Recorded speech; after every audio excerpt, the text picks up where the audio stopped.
Welcome to the Abundance Hack Show, where we are inspiring you to tap into your power to manifest the happiness, success, and fulfillment that you desire. I am your host, Niajae, the Upper Limit Coach. I am here to dismantle your limiting beliefs and remove the blocks so you can confidently live your life's purpose, because life is meant to be abundant.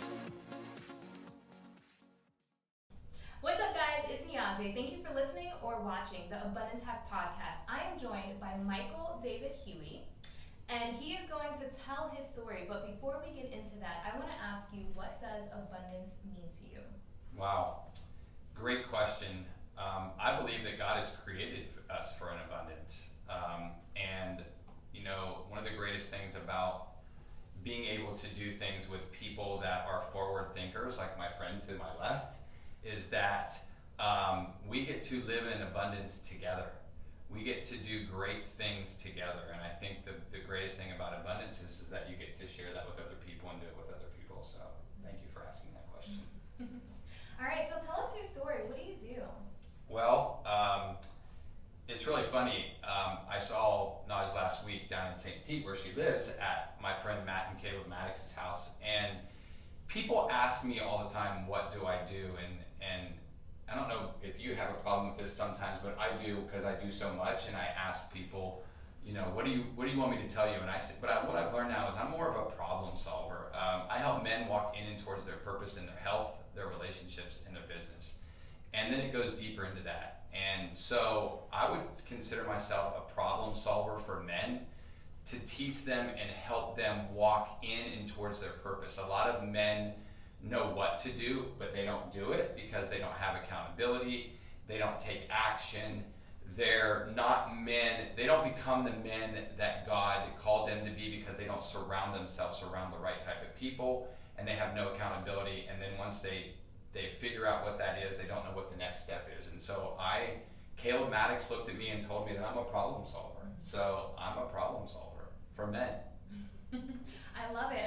So why is this important to you? Like, what transpired in your life to make you passionate about helping men solve problems? Perfect. So being in the fitness industry, I was in the top 1% of the fitness industry for over 25 years. I'm 50. I'll be 51, but I look and feel 30. I know that. So, but the good thing about it is that I got to a point in my career where I was burnt out.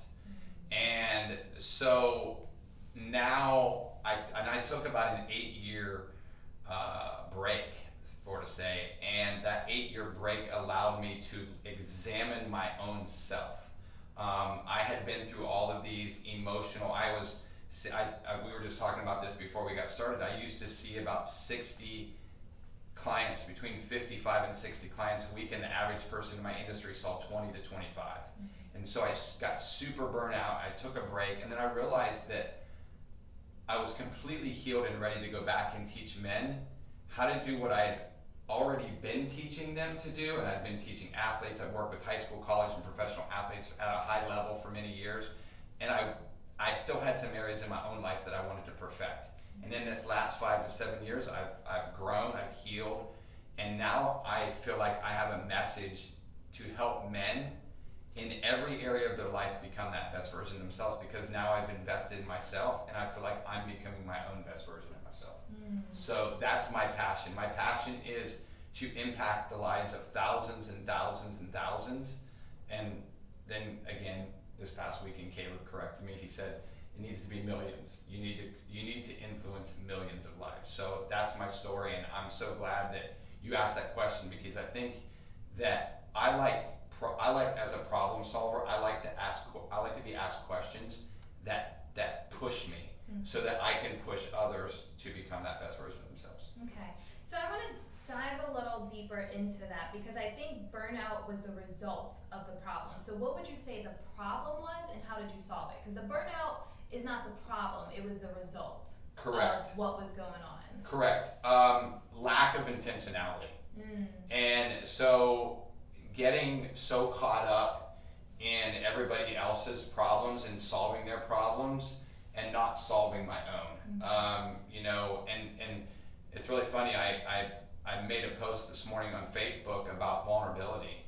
and being vulnerable that I've been able to help people so much that I neglected my own health at certain times in my life. And now I'm focused on that. Like I made a post this morning about how I got food poisoning a couple years ago, and it caused me to have some gut issues. And I just kind of pushed them to the side. And I was helping other people do the same exact thing that I needed to help myself with. And so I think what I did, Naj, is that I went back and did a self-exam. One of my mentors, Cole Hatter, told me that stop focusing on the things that you're not good at, focus on the things that you're good at, and then let God heal you from the inside out. A lot of times people, the best athletes don't always win because they've never done a self-examination of their false beliefs or their disbeliefs or things that they're incapable of believing in themselves that they're really as good as they say they are. So for me, just eliminating distractions, acting with intentionality, and really just pushing out all the negative people and negative thoughts and things in my life, and just focusing on what was positive, what was good, and then allowing myself to teach others those same things. So. I love it. What would you say is the biggest problem that you find that men have that you help them overcome? That word of intentionality. I think a lot of men think they know what to do, but life is just crowded in with all these things that distract them. And so when men, whether it's men who have health problems or men who have relationship problems, or most of all, like one of my friends, Nicholas Barely, said, he made a post on Facebook this week and said, are you as a man to be a provider? And it sparked all these questions, right, of people wanting to know what are you asking, right? And I find that, because of my wife has pushed me to be a leader and to be the man that God called me to be, I believe a lot of men are fearful of that. They're fearful of having better health, of having better relationships, and really not knowing what to do and what does that look like. So we've created this group of men to where we can all grow together. So inside our HeFluence Society Revolution group of men, which is a private group for men, now we're interacting with each other and helping men grow in the ways that help them become the best version of themselves, not just constantly teaching them. You know this because you've been to events. We go to all these events and we take courses and we do all this stuff, and then we come back and we're overwhelmed. Well, what's the next step?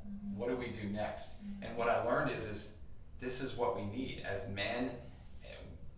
We need to be able to have action steps. And so what I've been able to do with men is create action steps, whether they're married or single, whether they have a business or they're an employee, teaching them how to see how their gifts and talents can be used. And I think that's most important for men, is that they struggle with insecurities and doubt and worry and fear and all the things that crowd out the good things that they have to offer.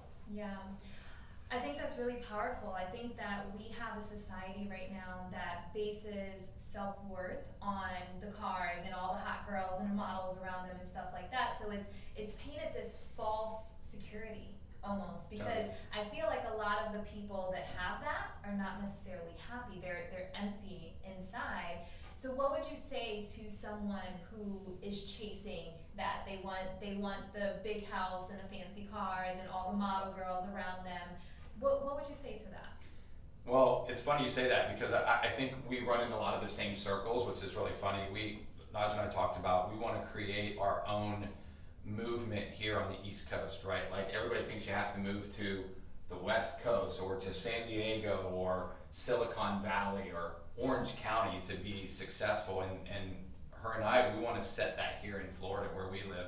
And one of the things that going back to one of my mentors, Cole Hatter, said is that he has a basis of core values. And those core values start with humility. They start with integrity. And it's not bad to want those things, but in the end, everything that we have comes from God, and He entrusts us with that. And for me, like, I don't want the big fancy cars when I know there's people starving all around the world, and there's people that that I can influence and have, I've shared this knowledge before. One of the reasons why I get up every single morning and read the Bible is because I want to be able to have that influence of knowing who I'm going to impact that day, right? And so for me, I think people patch and use money or cars or alcohol or whatever that may be to cover up the wounds in their life, to push out things that they're not capable of looking themselves in the eye and saying, okay, I'm struggling with this, let me go out with my friends. Or I'm struggling with this, let me go buy something that I don't need to buy, right? Or I need to live in this community because that's where everybody else lives. I think it's more about fulfilling what's deep inside your heart and allowing yourself to heal, as I said before, from the inside out. And I think a big part of that is that you don't have to surround yourself around the in crowd just to be able to do that, but you surround yourself around people who are like-minded like yourself, that you can use the gifts and talents that God's given you to perform at a high level yourself, which fits your mindset. So I think that's huge when it comes to moving forward and doing the things that you're called to do in life.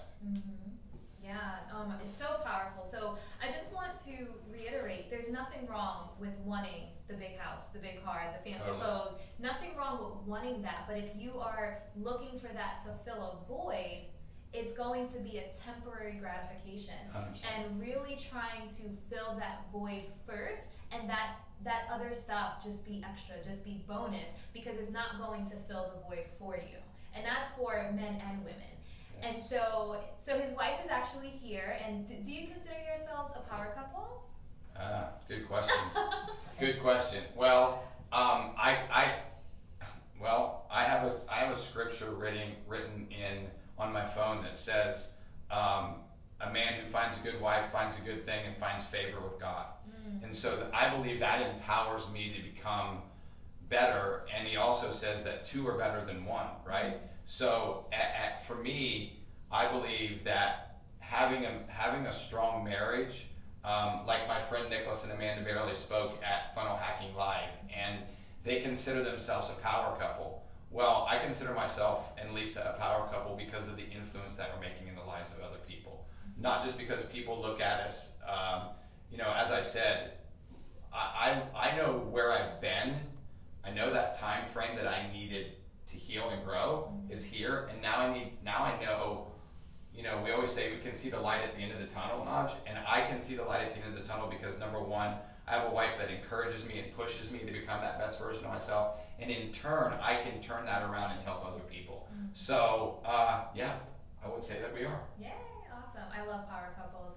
So I want to just take it back because I know a lot of my followers are probably dating or like maybe newly married. So for people who are dating, we have Bumble and Tinder and stuff like that, and I feel like dating today has become kind of a shit show. Yeah. Just Yeah. So I feel like there's a thing where it's like, let's go get drinks. Like there's no more courting, there's no more chivalry, there's no more like sweeping the woman off her feet. What would you say to a young guy that just wants to get as many quick dates as possible on one of these dating apps? I would tell him not to do it. I think that think about this is I'm going to use an example of a very close friend of mine, Frankie Bignan. So Frankie came to me for relationship advice. And I believe that if you want a good relationship, then model yourself after somebody who has a good relationship. Cole always says this, do a self-examination of where you are in your life and decide the person that you want that, and it goes back, Naj, to intentionality. If I have a certain person that I want in my life, I write it out. Like I write out the characteristics of what I want in a person, and when I did that, I looked at it and I went, oh, that's my wife, right? Like that's the person that I want. So my friend Frankie said, he said, what do I do? And I said, what is it you want in a relationship? What do you want? And he said, I want God to be at the center of my relationship, and I want somebody who thinks the way I think. I said, I believe that you're in a season where you're not to date. I know a lot of you guys probably don't want to hear that, But that's okay, because people go through those seasons, right? And so literally he went through a season of where he focused on himself, right? And then at the end of that 6 months, actually my wife told him that he was going to meet his spouse, and he did. He got engaged. He's been dating her for about 6 months. They just recently got engaged.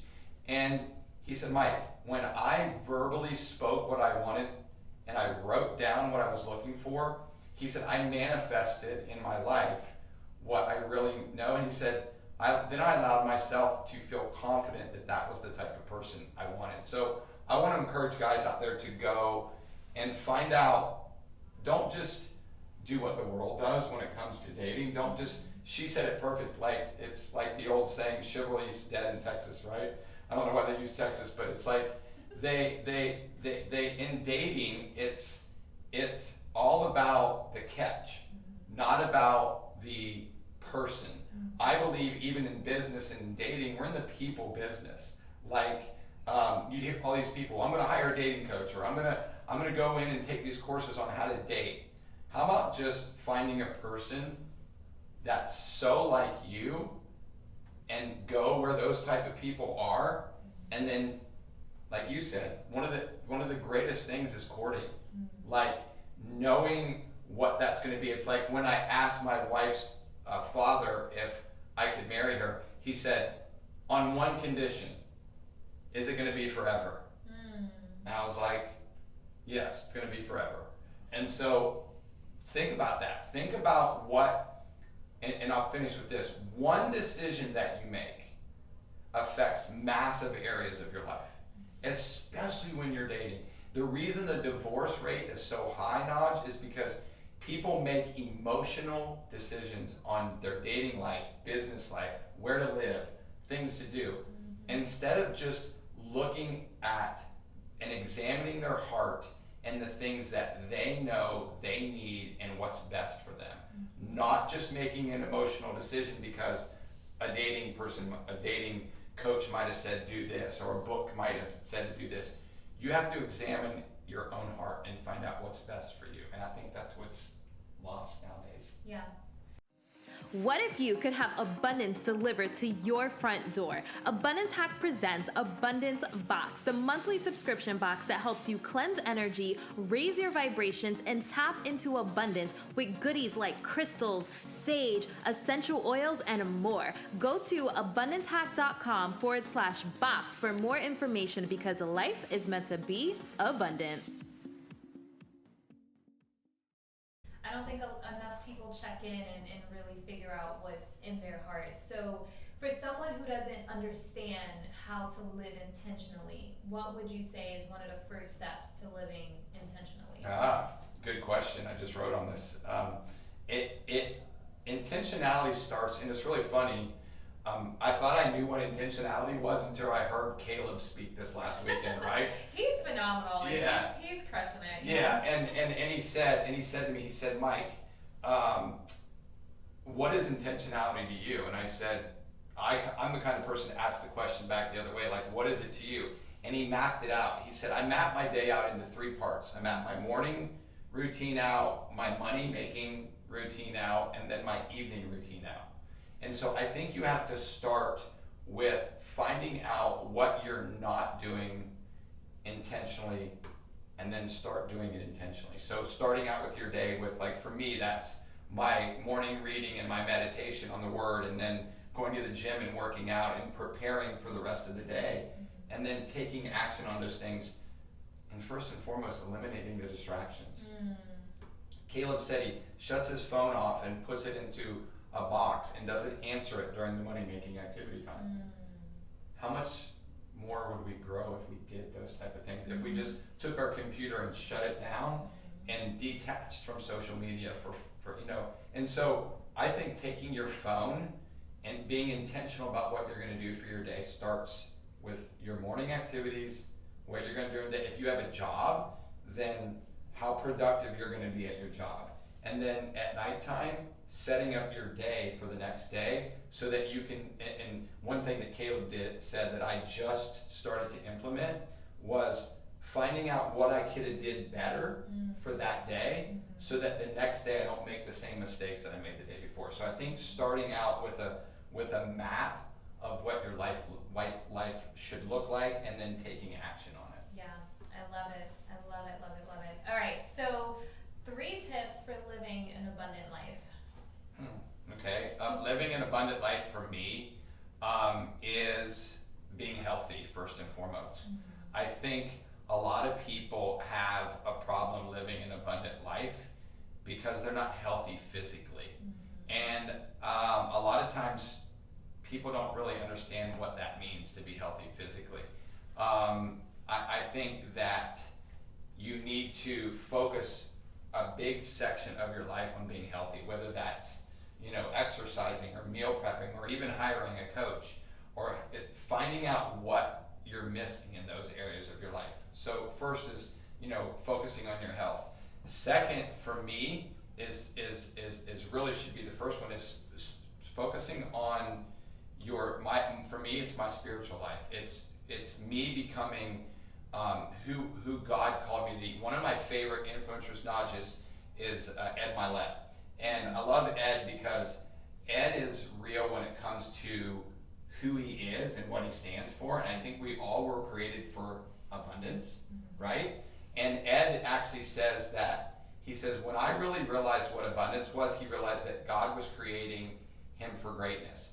And he said, one day I have to stand before God, and I believe God is creating this Naj or this Lisa or this Mike. And he goes, I don't know about you, but I strive every day so that when I meet that person, when I go to heaven and I meet that person that God created me to be, that he's my twin and not my stranger.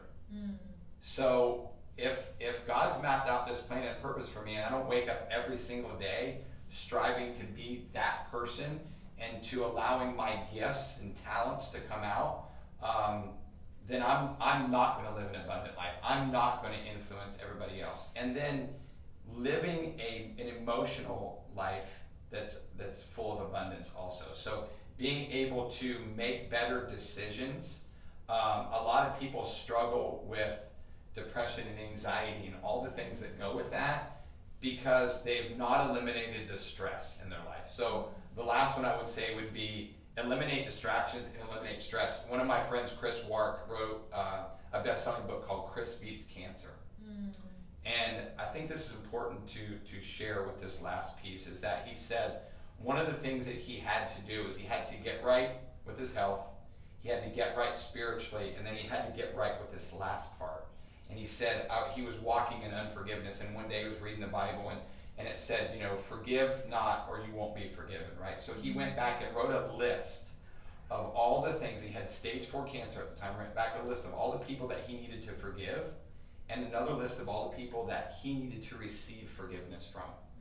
And he needed to forgive himself. And he said when he did all of those things, God healed him in an instant. And then and it was funny, he went from this broke, lonely guy to a guy who this year is expected to do over $3 million in business. So I think it started with the physical, connected with the spiritual, and then the part of the heart examination and walking in forgiveness allowed him now to receive his abundance. So powerful, so powerful. So there's so much gold in that, but I know that one of the quotes that I tell my friends all the time is like, you can't hold a grudge, you have to forgive, and not for the other person but for you, because holding a grudge is like drinking poison but expecting the other person to die. So you want to forgive to walk this earth with a light heart, and that's really important because the pain and the voids and the trauma and everything that we're holding on to inside manifest on the outside. So that's why so many people are unhealthy, because they have so many things that they've suppressed so deep inside of them. So basically getting right mentally, physically, and spiritually. Yes, 100%. And that's the biggest piece that I think that people neglect, because they let all this outside interference come in, and they don't get back to those core principles of living in abundance. Yeah. So. And I think self-awareness is important, because there's a lot of people that don't even realize it.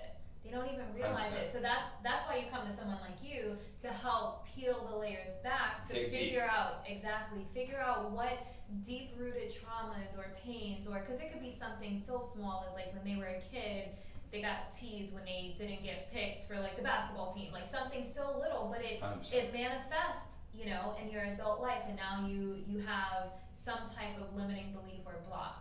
And it blocks out all those things. It's like when I have men come in for a VIP day and we dig deep into, you know, their personal life. Some guys don't want you to dig deep into their personal life because, you know, I had a session about a week ago where I dug in with a guy, and at the end I dug into his marriage. And the whole time period that we spent together changed, and he left there changed because no one had ever asked him or questioned him about what was going on inside his heart when it had to deal with his marriage. And that's what people are missing. People are missing that heart connection, that connection of who can say the right thing to them to get them to take the actions that they need to live an abundant life and to become the best version of themselves. And it's tough for most people. Yeah, it is. And I think that people, they don't associate the two.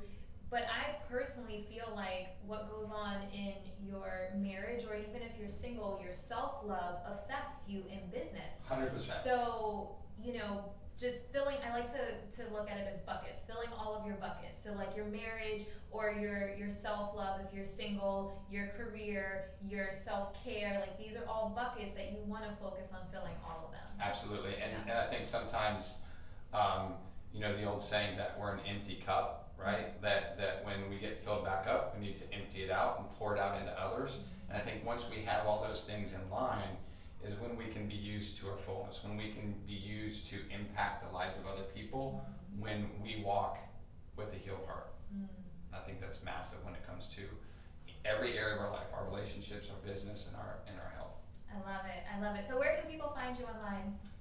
You can find us at a couple of different places. First at Michael David Huey on Facebook, or at HeFluence.com, HeFluence.com. And if you're a man and you want to become the best version of yourself, we are actually holding our first live event here in Tampa, Florida for men. It's just going to be epic. You can go to HeFluenceSocietyLive.com. It's not live yet. It's live, you can buy tickets, but we're just selling it to our inner circle people right now. And wait till you guys see the speakers. Dr. Eric Thomas is going to be one of our speakers. Matt and Caleb Maddox are going to speak. Awesome. Mark Lack, some very high level influencers. There'll be no sales going on. It'll just be all helping men walk in and towards their purpose and move towards their destiny and their calling. Awesome. And if someone isn't local, will you be doing a live stream? We will be doing a live stream. We're going to actually offer that as a cost, obviously separate for men who can't come. Yeah. So. Awesome. So I will have those links in the show notes. But thank you so much for taking the time to speak with us. And until next time, guys, love and light. Bye. Thank you for tuning in to the Abundance Hack Show. I would love to hear from you. Leave your comments and questions, and don't forget to subscribe so you don't miss any of our yummy episodes. Every time you leave a 5-star rating or review, I do my happy dance.